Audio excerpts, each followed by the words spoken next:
Hey everyone, Andrew here. So I was informed this morning by user Diama Dragons, however it's pronounced, that East versus Trails in the Sky is now on version 1.0.1, which apparently is the 4K 60 FPS patch.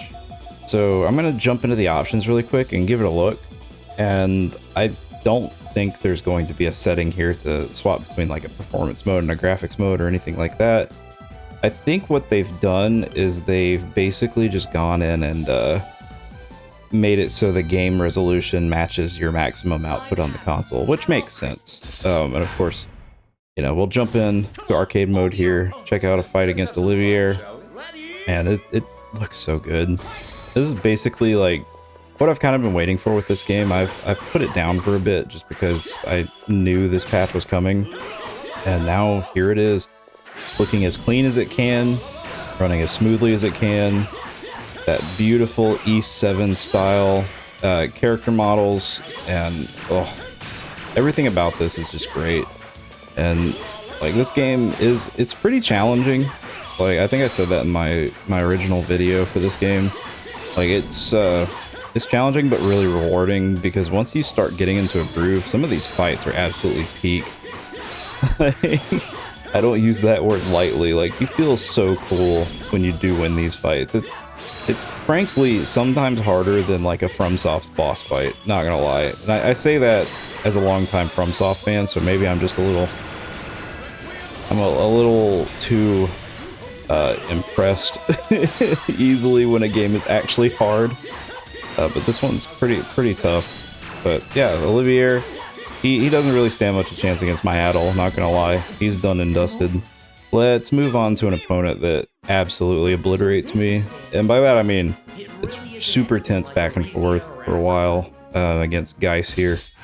And it's, honestly, I think this is a good showcase of what I mean when I say this game makes fights look absolutely peak. Like, just so cool.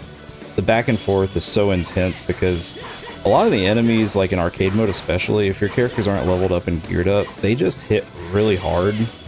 And it can get pretty scary, but man, does it look cool. And it feels really good to play as well, by the way. The controls are, like, the inputs are perfect. Everything feels great here. And, it looks the best it can, which, honestly, Falcom, I can't thank you enough for getting this patch out. Anyways, I'll let you guys watch my loss here, and then after that, we'll check out a 4-player mode.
Yeah, what a shame. Really poor display on my part. Although my Adel is definitely underleveled. So, anyways, let's move into a 4-player match. So this is theoretically the most taxing match that you can probably have in this game in terms of just performance, and that's just having 4 characters doing stuff on screen. So let's jump right into it, shall we? I of course went with Olivier, which I kind of feel like was a bit of a mistake because these characters that I'm fighting against are very aggressive. But it's really fun playing this game in 4-player. If you can get 4 real people together to play this, it's a blast, but it's not something that I'll really be able to have happen very often. Yeah, Olivier, he's a fun character, but he's definitely harder to play as than any of the melee characters, just because you kind of have to position yourself away from things, and if someone's running at you, then you're just kind of it's scary. I'll put it that way. Scarier than any horror game that's come out in the last decade. Anyways, so yeah, this looks really good. Looks like it's performing again as best as it can. We're getting that nice 60 frames per second.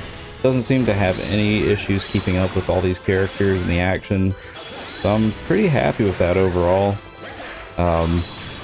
Honestly, I still am just thankful that Falcom bothered to make this happen, and I'm really glad that I was made aware of it this morning, because, you know, it was worth looking into for sure. And, you know, it just means we've got another Falcom game running on Switch too, as best as it can. And man, it's a good time to be a Falcom fan. I guess I'll put it that way. Between this, Proud Nordics, Memoir and Celceta, and then Trails in the Sky, this is so cool. So yeah, there you have it. East versus Trails in the Sky got a nice little 4K 60 FPS update. I can't complain, and hopefully none of you can complain, although I'm sure someone will probably ultimately complain. Looking at you. Anyways, so we're so close to the 1,000 sub goal. I've always felt weird talking about subscribers, because I think if you genuinely like the content, you probably have already subscribed. But if you haven't, maybe consider, you know, maybe giving us a little like and maybe possibly subscribing. At 1,000 subs, I do have a really cool interview lined up that is going to basically be a really large lore dump for the channel, and I think it'll flip the gaming world upside down. Not really. It's not that astronomical of a reveal, but it is a really cool one. There are documentaries about it, so put it that way. So anyways, hope y'all have a wonderful morning, afternoon, evening, wherever you are in the world, and I will see you next time.